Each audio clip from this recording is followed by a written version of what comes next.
really pleased to welcome you again to this press conference, and it's really good to see you all. It would be nice to see a few more members of the press corps, but we realize that sometimes timing is difficult, as it is for all of us. These last few weeks have been really busy, extremely busy, and fast-moving, I think, for all of us. And I do appreciate and take seriously these opportunities to engage in a discussion with the media on issues of concern. Now, this month in particular, I'm pleased to be able to talk about how some things have been moving ahead in several areas, so I'll touch on these in my opening remarks. First of all, let me talk about the police vessel. I'm delighted to announce that the UK government has agreed to fund a new police vessel capability. While the precise nature of that capability and the timeline for bringing it into service are still being worked out, the business case presented to and agreed by the UK government recommends a large vessel up to 75 feet in length, which can operate offshore and over periods of up to 72 hours, supported by a smaller inshore craft for swift interception operations. Now, this is a substantial upgrade over the MV Shamrock, which will be decommissioned in a timely manner. Procuring a long-term capability of this nature will involve a full tendering exercise to be run by the UK government. It will also require the increase in capability and capacity of the Royal Montserrat Police Service Marine Unit and the development of suitable onshore facilities to house the Marine Unit and the vessels. These will have to be developed separately in consultation with DFID and the Government of Montserrat. Therefore, in the meantime, the UK government will secure in shorter time the lease of a similar capability, which will be crewed and maintained by the company providing the vessels. In addition to providing this service, the successful company will train the current police marine unit. I hope that we will have this short-term option in place early in 2017, if not earlier, and that the long-term permanent capability will follow over the next year or so, depending on the time it takes to ready Montserrat for ownership and management of these enhanced assets. I know this has been the subject of some concern for a long time, long before I got here, in fact, and I'm really thrilled that we have identified a process and a solution that will equip the Royal Montserrat Police Service with a robust, suitable, and dynamic marine capability in both the short and the longer term, as there are still many details to work out, so I can't at this stage provide much more information than that, but I think that's a pretty good place to be with that information. With regard to the prison, I would have liked to have made a statement today about the positive changes being made at the Her Majesty's prison. However, since there are legal matters relating to this, I'm not able to comment, except to say, in accordance with Rule 6 of the prison rules, the superintendent, with the approval of the governor, has established a system of privileges for Her Majesty's prison for the encouragement of the good conduct, industry, and rehabilitation of prisoners. Further, there have been no recent amendments to the existing prison rules. Now, it's a pity that I can't say much more than that today, because there are now some elements of fact that need correcting publicly, and I'm very pleased with the improvements, and will speak at more length once the legal matters are dealt with.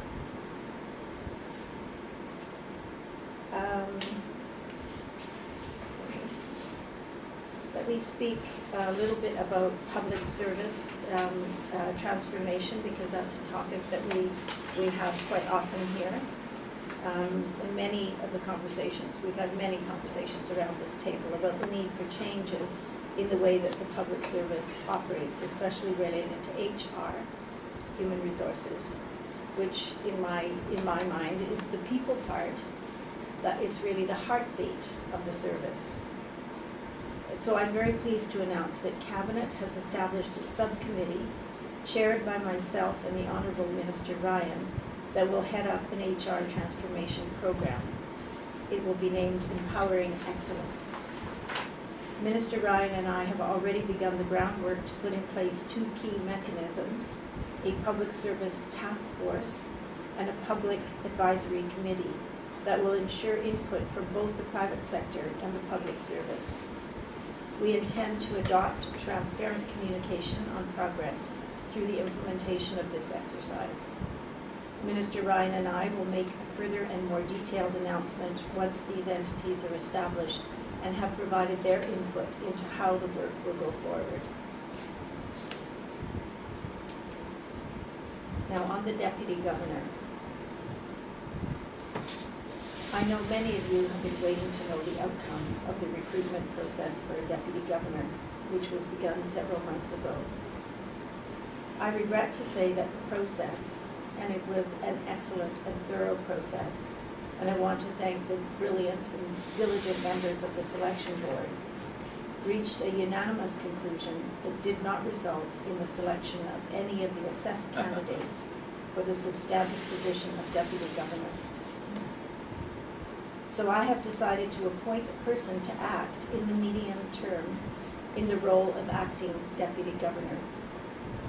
This is to provide some stability to carry out the role and tasks of the Deputy Governor, which most of you know I have stood in to undertake after the retirement of the previous Deputy Governor, while I look to fill the role on a substantive basis over the next year. An offer has been made, and I will announce the appointment as soon as that process has been completed. So this is a little different than having an acting Deputy Governor fill in for brief periods of time. We're looking at a medium term so that we're not sort of starting and stopping and so on while we look to fill the position in a substantive way. Finally, I want to touch on the Governor's remarks in the Legislative Assembly coming up next week, or otherwise referred to as the speech from the throne in the sort of technical and formal lore of parliaments and the Legislative Assembly. So you will have heard from the Honourable Speaker of the Legislative Assembly that she has asked me to present the Governor's remarks for the opening of the Legislative Assembly next week. The tradition of a throne speech by the Queen or her representative to enunciate the government's upcoming legislative agenda is a long-held tradition in the Commonwealth constitutional monarchies, which, by the way, includes countries such as Canada and the independent territories of the Caribbean, and others, of course. And it is a practice in most of the Caribbean overseas territories presently. I am aware that this has not been the practice in the past in Montserrat, and I'm very honored that the Honourable Speaker has requested that I perform this Governor's duty. Having just attended the ceremonies associated with the opening of the law year this week, also an ancient British tradition much cherished in the overseas territories, I am aware that many Montserratians place great value on carrying out these formal functions that honor the dignity of our institutions of government and justice. It is an honor to officiate at this important function. So this brings to a close my introductory remarks, although Tony has urged me to say something about John Otway and his recording of an album here on the island last week, and all the excitement and so on that brought to the island. So I'll close my own remarks and let Tony say a few things about that. Thanks. Okay, thank you, Your Excellency. Just before we go to questions, just on the John Otway project, I was involved a little bit on the fringes, and spent quite a bit of time with the group that came here. And I think the atmosphere that was around last week, both around the team, was one of huge excitement that this was the first time that an international rock artist, I use that word in terms of rock artist quite liberally, has been to Montserrat to record an album since the Rolling Stones in 1989. So there's good excitement about being able to get here to do it, which presented some challenges, but also the excitement that I think is going to be generated when the album and the documentary film that will accompany it are produced and issued in the middle of next year. And some were talking last week about the potential for other recordings to be made in Montserrat, and so harking back to the great days of their studios. So I was very excited, and just to plug our Facebook page, there are lots of photographs now on our Facebook page of things that were happening last week, not least the excellent concert gig, whatever you want to call it, that took place at Copacabana last Saturday, which is a great event and enjoyed by many. Thank you. So, who would like to go first with questions? So both Martin and I are here to answer questions from others. Your Excellency, good morning again. And I know that you touched on several of the questions that I actually had. And one of the burning ones, I know you mentioned that there are possible legal proceedings, but concerning the prison and the alleged adjustments or amendments to the prison rules, but you clearly pointed out that that's not the case in terms of That's right. any adjustment to the rules. Categorically. Right, but some of the prisoners, based on the two letters that we have copies of Radio Montserrat, and it was confirmed that your office also received copies. Is there any investigation into the fact that there have been some suggestions that these rules are being implemented, some adjusted rules, without going into the legal part? Of course. When we received the letters, we checked very thoroughly to ensure that the changes that have been agreed were implemented in the correct way. And so, of course, we investigated that. When we receive things like that, we always investigate. So I'll answer that in the affirmative. But to say that the way that we answer those particular letters is in the hands of the Attorney General's office at the moment, lawyer to lawyer, and we'll await that. And after that, I'll be happy to talk at some detail about the changes and the way that they're working and the reasons for them. Your Excellency, Bennett Roach, replying, good morning. I have a difficulty. There's always the excuse being given when issues arise, and where the persons in the hot seat, if you like, take the excuse that we cannot speak to. You refer to the matter as being legal. It is only a problem, and you can only not speak, as far as I know, when the matter is in court. There is nothing about this matter that's in court. So therefore, to hide behind the fact that it's a legal situation, it's not really fair to the public, because it's only when it's in court that there's an issue that one has to be careful and become mum about. But if we say there are no changes, there are changes, but the changes some of them were implemented. That's the crux of the matter. Yes. That the changes are even unconstitutional. No, and there that are is no, the, yeah, well, and that's the accusation. So yeah. can you speak to that? I did speak to it, because they would, the issue of the Constitution comes into play if we change the prison rules, or if we're going against the rights, human rights, say under the Constitution, but we're also interested in international human rights. So whatever changes were devised were done with all of that in mind and very, very carefully. But let me just say this about hiding. You know very well I don't hide. And I'm not hiding now, and I'm not avoiding this discussion. But I am, I want to give the courtesy to the people who wrote to us as well, to answer them, formally by letter before I start answering them through the media. And I think that's a courtesy that I deserve when things are raised with me, and it's a courtesy that those who raise them deserve from me. More on that a little later. Your Excellency, I'm just trying to find out what's the procedure in terms of making those amendments or changes. Isn't it a cabinet decision? It would be if we were changing the rules, for example. But I will speak at length about how those decisions, how those suggestions came about, how the decisions were made to implement them, and how they have been implemented, and the details of them, as soon as possible, as soon as we... So are you confirming, Your Excellency, that there were suggestions that are now being implemented? Suggestions?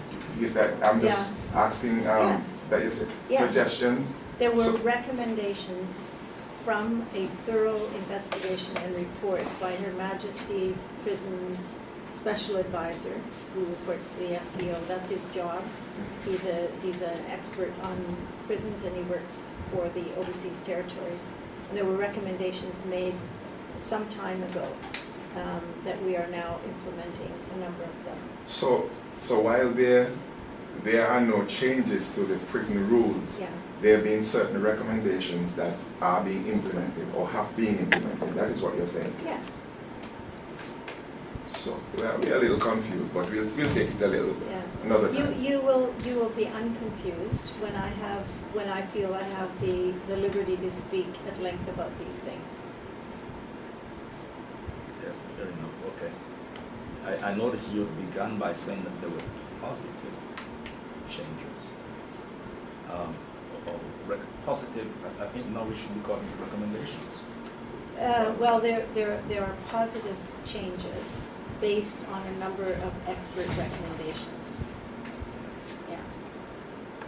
If, I guess I'll have to save this for an appropriate place.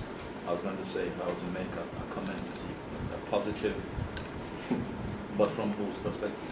Everybody's perspective. James tells me, drop it. Okay, police vessel then. Or before we do that, there was something you said about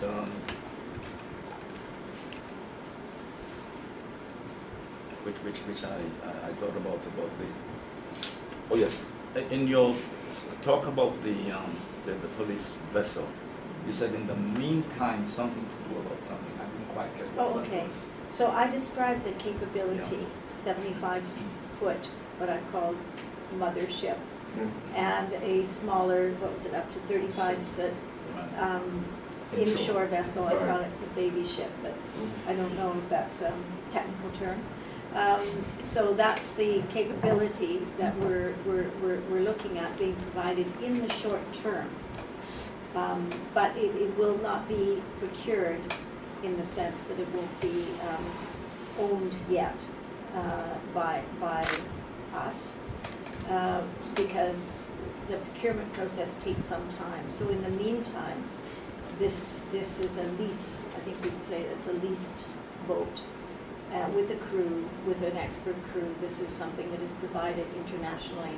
So we knew that procuring something this substantial would take some time. It could take a long time. So what we wanted to do is have something in place that would be expertly managed with engineers and so on board. But it will be the police boat, basically. They will also be on board. In the meantime, they will be trained to use these kinds of vessels, and they will be upgrading the marine unit Plus, they will be looking to ensure that they have things like birthing spaces and how are they going to do the maintenance in the longer term and so on. So it will give us an opportunity to do that planning, but it'll also at the same time get us a boat, I was going to say on the ground, but I really mean in the water.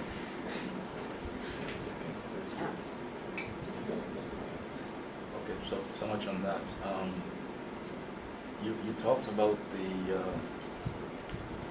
this situation where we're going to be working with the HR situation, and we're going to be having the thing about empowering excellence. Yeah. It seems to me that we should be empowering excellence when we have something to empower. What is there that we're going to empower? Could you explain your question a little bit more? In recent months, there have been so much said, and I have to tell you, I've gotten so many things, people come and make complaints, and that has gotten terrible when I did go on Castle Shop and on two occasions, and people are coming with a lot of complaints that really brought home even more forcefully to me the situation that exists within that section of things. What I really want to know, though, really, is you talk about you will chair along with Minister Ryan a committee, and I've been asking this question for a long time. Who makes these committees? What are the people on the committees? Okay, I mean, I'm happy to speak to that. So the reason why I wanted it in particular to be at a level above any department, a level above HR and so on, and run sort of at the center of government, was because this isn't just about the HR unit or a singular organization or anything like this. This is about really transforming the public service. So that's why it's a cabinet committee. And right now the cabinet committee consists of myself as chair and co-chair, Minister Ryan. When we have a DG, that would obviously the DG would be part of that committee as part of cabinet as well. So that's that committee basically. Then thinking through this, what we wanted to ensure, which I don't think has been done that much in the past, that we also hear from public servants, because there's a lot of public servants who are as frustrated as anyone with the way things are going in the public service, with their ability really to be empowered, or their ability to really achieve excellence, among a number of other things. So the Public Service Task Force is going to be a group of representative people from the public service who will work alongside the Cabinet Committee to ensure that the whole process is continuously informed, and they are continuously informed. And then the private sector task force will be members of the private sector sort of looking in, who will be advising the Cabinet Committee. So when Minister Ryan and I, probably in a week's time or so, and I may do another mini press conference, because hopefully by then I'll be able to talk about the prison as well. We will have a session where we will answer a lot of questions, because right now we're trying to put those groups together. So we have an idea of who we would like to have on them, and they will be representative. But the really, really important thing about this too is that this is going to be continuously open and transparent. So there will be communication to public servants about where we're going with this and where we are with this, both through the task force themselves, but through some sort of mechanism like a page, you know, and then also to the public, both through the advisory group, but through sort of public announcements, I think, that we make as we go along. So what areas are we looking at? All of them. Indeed. Yeah. So what I really want to hear is that part of the task, Private advisory committee or group. Indeed, or, that's really what I was getting at. Yes. Excellency, please help me to be unconfused. Please. There are a number of steps that have been taken in the whole reform process, public sector reform, and the Public Administration Bill Act. Yes, it's an act, yeah, Act, yeah. because it's been signed So, by yes. the, yeah. There were some legislation, I believe, that you mentioned that you needed help Yeah, to get sorted out. yeah, And now I'm hearing of this empowerment yeah. team. Mhm. Is it that this team now is tasked with pulling everything together? Because I'm trying to figure out why all these little individual steps, and then I'm getting the feeling that they're not working out. So Yes. there's the need now. So Yeah. so help explain that to me. Yeah. Help me to understand better, because I'm a little bit confused. Well, I think you put it very well. You don't sound confused to me at all. The piecemeal sort of approach to doing this, while it can make some small incremental changes, does not really affect a transformational change. And that's what I'm hearing that people want. So while we may do some of those small incremental things, they will be part of a larger plan. You mentioned the Public Administration Act. You know I mention that act a lot. I like that act. But although it's been signed and so on and so forth, we can't implement it until there are regulations, so I'm told by the lawyers, no matter how hard I push. However, there are aspects, we're looking at what aspects of that, for example, the Code of Conduct, which is a very good Code of Conduct, can we implement through other means while the regulations are being drafted? And that applies to a number of other things in the Act. Some of those things can be done, by changing general orders and so on and so forth. Although there is some thought that once we have regulations, we may not require general orders. So that whole thing will also have to be looked at. That's been in the thing for ages. And when you say, it is confusing, I agree. There are so many little things. There are so many little things that don't quite work, and there are several big things that don't work. Remember that I've been doing this DG's work now for 2 months. So I see these things firsthand in a much more detailed and immediate way than a governor usually would. So I have a much deeper understanding of just how these things work or don't work, because I see them every day. And I think that's been difficult for me doing sort of both tasks. But on the other hand, I think it's really equipped me very well to sort of understand the ins and outs and the key things that may be blocking us moving forward, and also some of the small things that could be quite easy to change as long as we were doing it systematically. I don't know if that kind of gets to your issue. Well, overarching, yes, because you clearly pointed out that the piecemeal way which things have been done or are being done, they're not really working out. But while we are on... Just the Public Administration Act, I was told since we last spoke about it, it's not at all enacted. It's not enacted. No, yet, because is it what I doesn't understand. have regulations. Yeah, Because of the regulation? yeah, it requires regulations. But yeah. one can have an act and it can function and then regulations come after. That is true with some acts. It depends on the specificity in the act. In this one, because of the nature of it and the complications in it, it requires regulations in order for us to move forward. Yeah. Now, there are a few things that have been happening which, and the question was asked of me as well the other day, regarding how we handle people who have been charged, suspended as a result from their positions, or even who have not been charged, but suspended anyway, as I believe is probably required even on the general laws. I don't know, I'm not sure. What's this thing about half-pay business?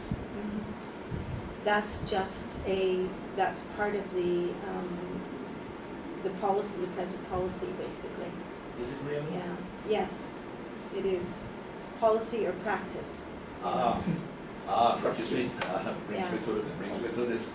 No, but it is embedded in the policy. The practice is embedded in the policy. It provides for that. It actually, I believe it's in general orders, or it might even be in the Public Service Act, which is currently the one we enact. It says that one of the disciplinary measures that can be taken is regards salary. So you can look at that yourself. I and see probably that, can, yeah. yes. Once I know it, to go and look, I certainly will. But you mentioned taking on this whole duty thing. Are you going to take responsibility for keeping in with the public from swearing in of people to Montreat citizenry? Oh, okay. I should have actually said in my remarks how pleased I was to be part of that ceremony. It was reported, the remarks I made at that a couple of weeks ago were reported. And Were reported later? yeah, well, I gave the media a copy of my address, right? Be careful, Your Excellency. Yeah. The who?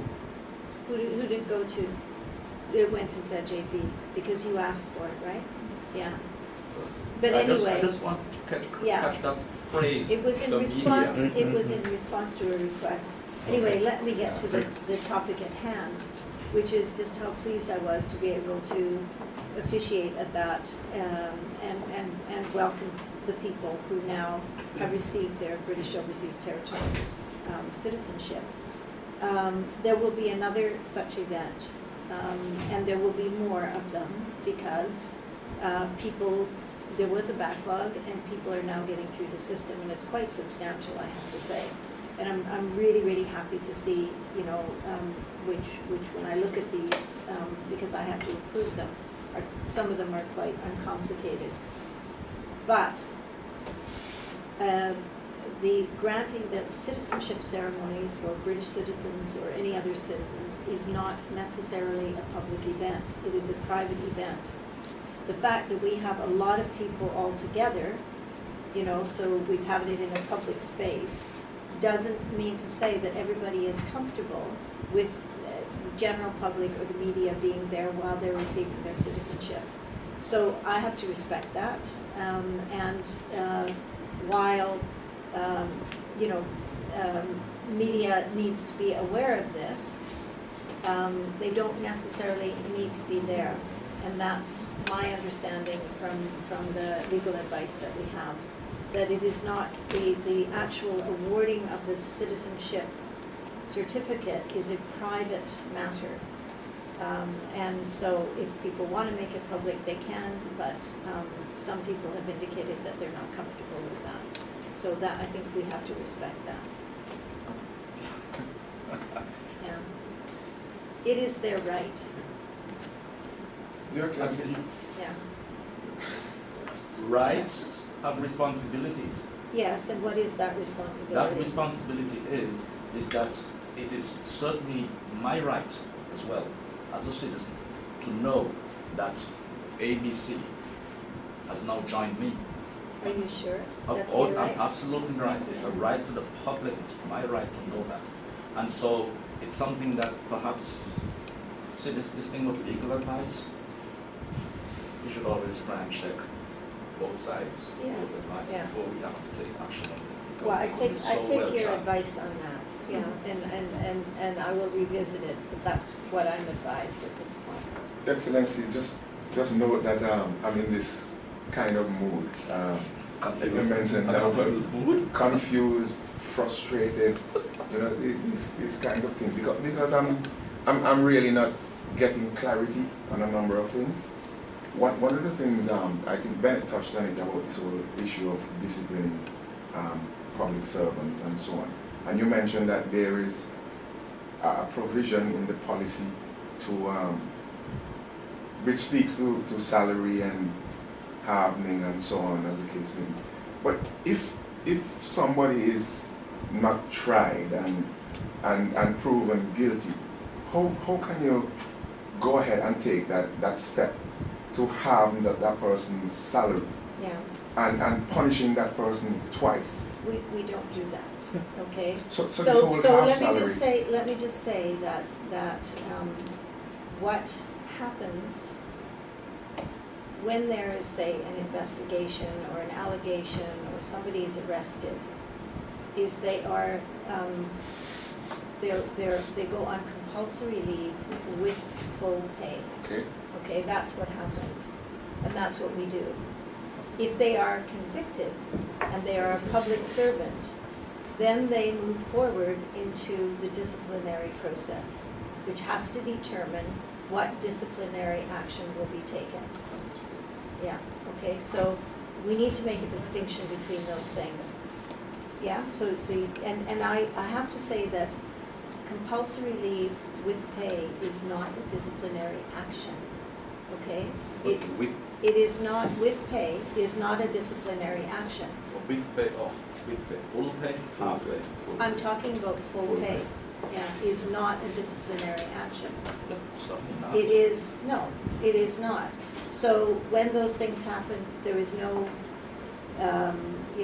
assumption of guilt or innocence or anything. It's just that this is what is done, say, if an investigation is underway and so on and so forth. That's understood, Yeah, Your Excellency, okay. because I know before time it used to happen, Yeah, even when the person has not been found guilty or whatever. yeah, Sent on compulsory leave and the salary half and so on, punishing that person twice. no, we, So yeah. I'm happy Yeah. with your explanation. Okay. Now, another concern that I have concerning some of these processes. One, the process,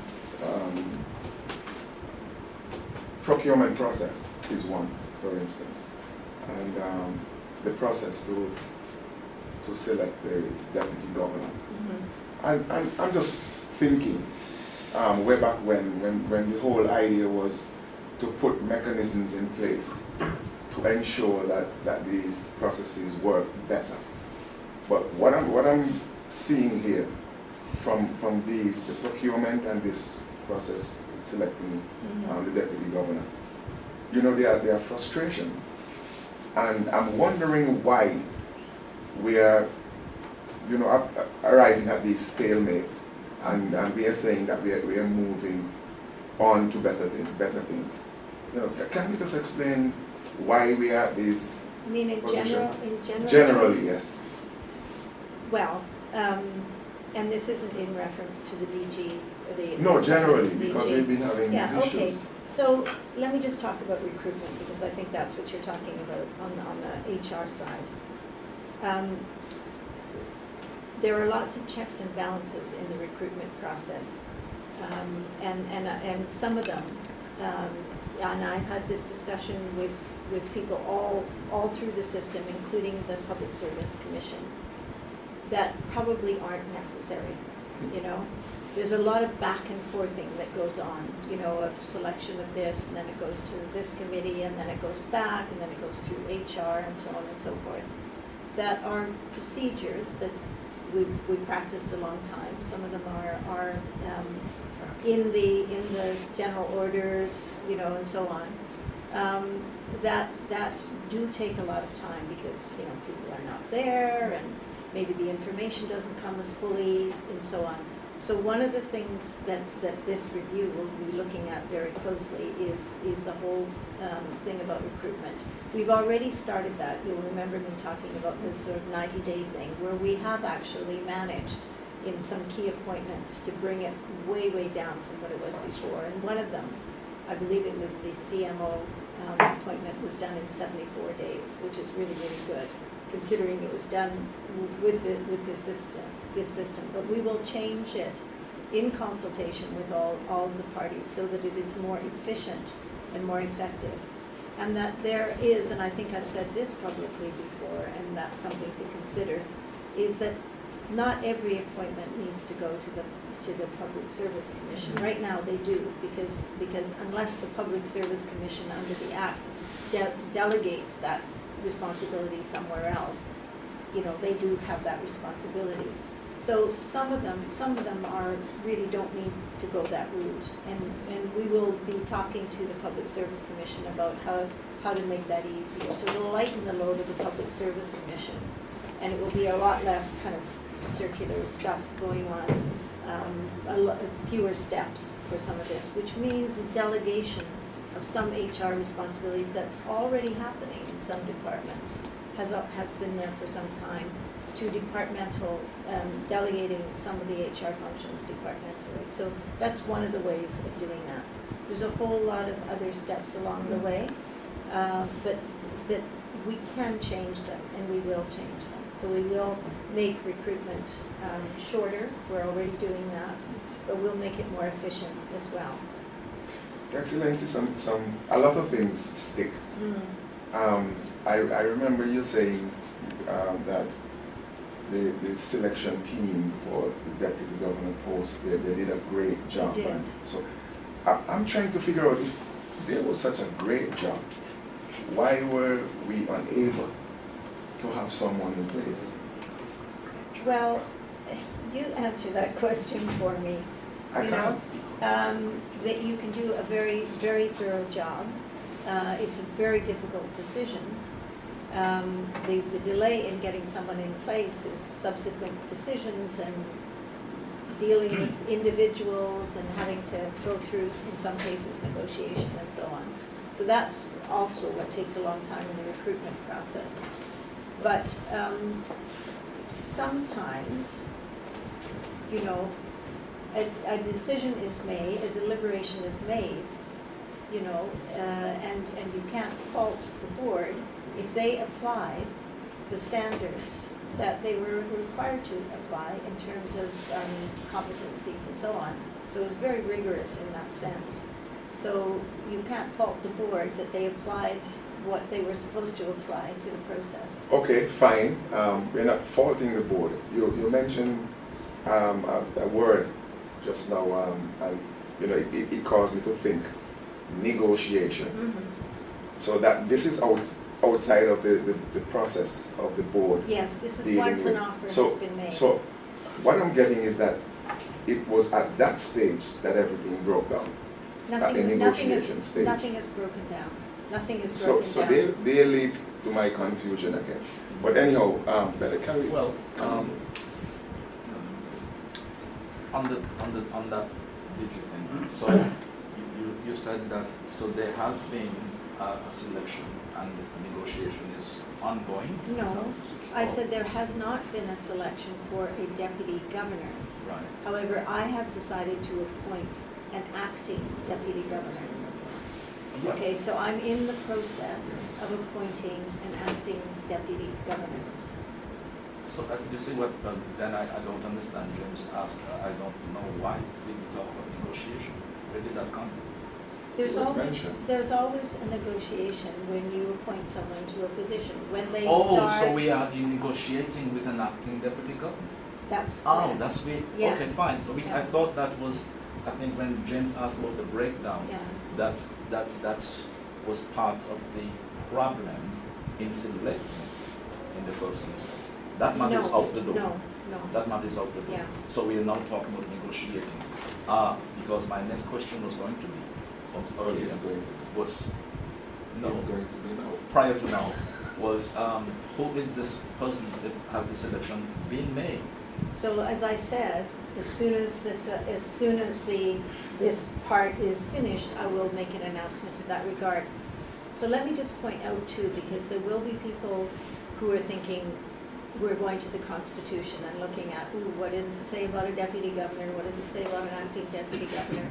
I have consulted very, very deeply with attorneys both here and in the UK, and that is why we've separated those two positions, right? So deputy governor is a particular thing under the Constitution. Acting deputy governor is a particular thing under the Constitution.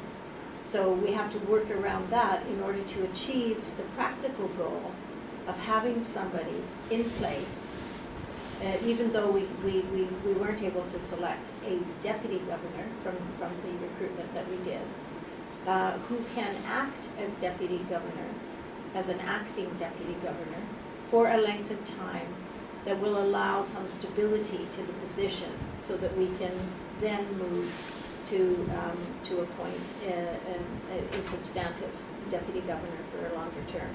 And the acting deputy governor is one that you can appoint without applications being made or anything like that. No, I don't want to go into any details about that, but I can assure you that an assessment was done. And when I announce the person, I will talk about that. Because I don't think it's fair to be talking about those kinds of things until a person is in the position and while negotiations are still going on. Your Excellency, this deputy governor position, I remember sitting in this very room way back when the first deputy governor was appointed, Yeah. questioned it, and it was our first lady, Excellency, who said, let's give it a try. Yes. And it seems as Yeah. if we're having a lot of tries Yeah. ever since. So again, Well, this is not new. This no, and what we problem have to do, is not what new. we have to do in these situations is innovate, you know? And that's, Very well. and in fact, what I'm trying to do here, which is establish some continuity in the tasks of the deputy governor through a method that hasn't been done before. Well, very well done. Innovate. Great. At least, Your Excellency, you are actually trying some things, Yes, you know, and let's hope that they work.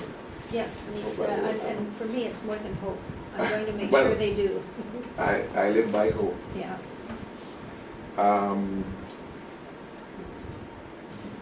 There's a situation, Your Excellency.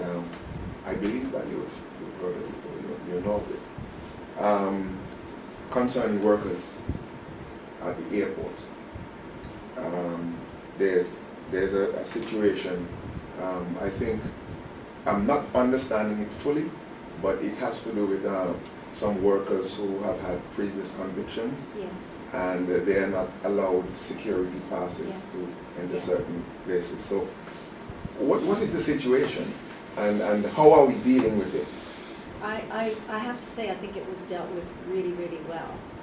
The regulations do not permit that. So action was taken both by the management of the airport as well as the places, the parts of government where those positions were held, to ensure that those people were placed in other employment where that stipulation is not enforced. So it was done, I think, quickly. It was done very, very humanely and with a lot of consideration, and from what I've been told, everything has been dealt with and taken care of to the satisfaction of both the operation as well as the individuals. So those workers, they're still in the employ of the government, As far but they're as being I know, relocated. Yes, Okay, yeah, that's all right. right, because it was not clear. No, and it's not the sort of thing that people would necessarily talk about a lot in public unless it was the individuals themselves, because some people want these matters to be private, you know. Still on the airport now. There has been an incident at the airport, and the thing about the incident and what concerns me is that any incident or anything at the airport, or the incidents impact very heavily on our whole access situation, and it's with that concern that I'm going to ask this question. There was an incident on Saturday, September 3, at the airport.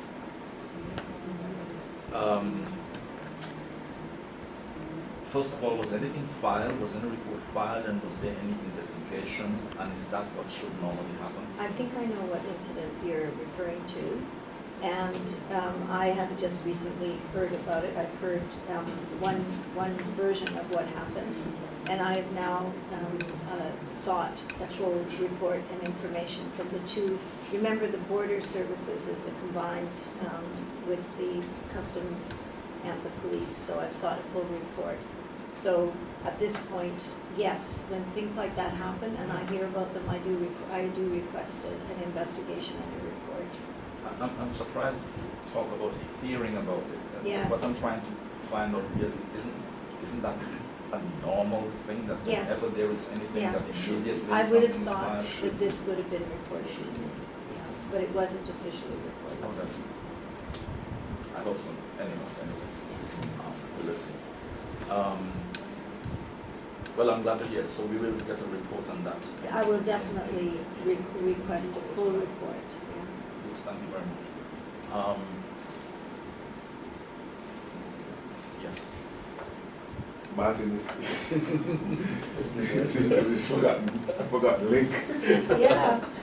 Not That's very fine. well. Sorry, He's sorry, he's sorry about that, Martin. No, It wasn't intentional, but there were some. I fully understand that issues. there's lots of interesting things going on. Let's just look at an update, because we've heard that there's been some movement. You mentioned initially that the undersea fiber, the tender for that was being prepared. Yeah. So can you just give us an update on where we are with that? Yes, I can indeed. Obviously, I can't say go into too much detail because of commercial in confidence, but let's say just towards the end of August, we launched the pre-qualification questionnaires to the market. I think it'd be fair to say the response we had to that was mixed. I think we were surprised. I think we expected a little bit more greater response, but we did get a response to it, and we've assessed those pre-qualification questionnaires, and we're quite happy. So we're now moving to the next stage, which is the invitation to tender process. So we're going to be, I think, a pre-bid meeting with some of those potential tenderers, just to make sure they're absolutely clear of what we're asking them to provide, and then we'll launch the ITTs. It's called. So any idea when? The likely time frame? The launch of those ITTs, Yes. I would hope that will happen within the next 2 months, if not earlier. So just because there's a number of other procurement activities that are going on that we need to be focusing on at the moment. So And just going to those? well, obviously the ferry process that the Premier announced this week, that's obviously something that DFID is now running with. So that's going to take up some procurement time as well. That very process, there was an accusation in the Premier's announcement that seems to involve you. Are you aware of that? I did hear something in there to that, where my name is mentioned. Yes. Well, I don't know your name, but your position. Your title. And kind of surprised to hear that. Is there, but let me go back a bit. Because I wasn't expecting to see you, according to some reports that I got, except that the governor, I'm still waiting a response on certain matters from that, moved to Verify. direction. In consultation with different officials, by the way, in London, about what we should say and what we shouldn't. Oh, so that when I heard very recently Yeah, that in fact he's not coming back, and that he's been thrown, and strangely enough, from sources that you think would know and should know, that this was in fact that this was so. But what concerned me about that was your reaction to the comments that were associated with your insight. What, my personal reaction to that? Yes, what's your reaction to those? Well, I did tell you. I must admit, initially my initial reaction was one of amusement, and also that I should feature so highly in the press and on the island for going back to meetings in East Kilbride, which is something we do annually. So I'm quite prepared to share with you my travel plans and leave plans over the next 3 months, so you know exactly where I'll be. Yes, I think it's just the reaction, but I just thought, well, this is obviously some some jiggery-pokery that's going around and just to ignore it, so that's fine. Very good. So, and then the question I had asked, because when I did hear about the full status, I asked, what's your length of contract? What's your contract? I said, because what's your time? I'm quite happy to share with you, because I know there's some discussion about this while I was away. At the moment, Mr. Roach, I'm contracted to be here to September 2017. So that's a whole year. And that was your initial? My initial contract was till 2016. Was it a 3-year contract? It was a 2-year contract initially. And I was asked in 2014, at the end of 2015, would I like to stay for a 3rd year? And I indicated that I would, so that takes me up to 2017, September 2017. Whether I extend beyond that is up for discussions with the departments, obviously with the government here. Sure. I asked that because my initial feeling was before I saw what all took place. In fact, I only saw it after I got the official, what do you call that? Negating the story. I said, but come to think of it, you might have reached the end of your contract. If And that had that- happened, there would have been an announcement well ahead of it, yeah. Really? Yes, Yes. the same way as any of us, when we come to the end of our terms, it's known for some time beforehand, And with the announcement of a successor probably as Yeah. well. As well. with the With the announcement of announcement of successor, yeah. Well, so you're with us until September next year, barring some of these things that you're saying that we get you pack you off over here. Which brings me to, there was no announcement about our procurement person who was ceremoniously, I was going to say, rather than just unceremoniously, but ceremoniously sent away from here. And what comes to me is all the questions that we have asked long before you about this procurement issue. What was the function of this person with regards to procurement? Well, he was the Director of Procurement and Commercial Services, so he was the head of the unit. He was the head of the unit, but we've had people who have come to assess, make changes or recommendations to changes and so on, because there was this dissatisfaction or unease with the procurement act as it was. Was that part of his function? Was he supposed to be making those recommendations, making those changes, training people and so on? That was part of the function, but I think we quite well realised under the government of Montserrat that the challenge for procurement is even bigger than we had originally anticipated. So I think that's, it's quite clear that with procurement, I think there needs to be more resources brought in to assist in doing the things you said, legislation, but also the training of people and regulations. So where did he run? How did he run into the problem he ran into? Whatever that was, because I still don't know what it was.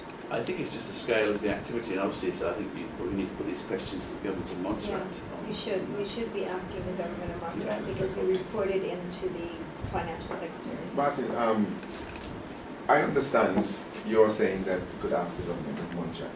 What I'm trying to figure out though, when you get these people to come into certain positions, hasn't an assessment been done so that you will know the needs that are required? So hearing you saying now that possibly it was bigger than was first anticipated or for him, I'm taken aback because normally I would see you doing an assessment of the situation to get a thorough understanding of what the situation is on the ground, and then you bring in the resources to help. So why are we at this stage? Well, I think we did do the assessments along with the government of Montserrat, but as I say, I think, once you then start to unpack and get involved in the process, you realise it's probably more complicated, and I think that's where the situation we find ourselves now. So the action is to do more and to strengthen the unit even more than we originally anticipated. So any idea of how long this will take? Well, I know it's a priority for the new financial secretary to replace the previous incumbent, and also we were discussing yesterday about additional posts within the unit that could be funded by the TC element of the financial aid. So negotiations are going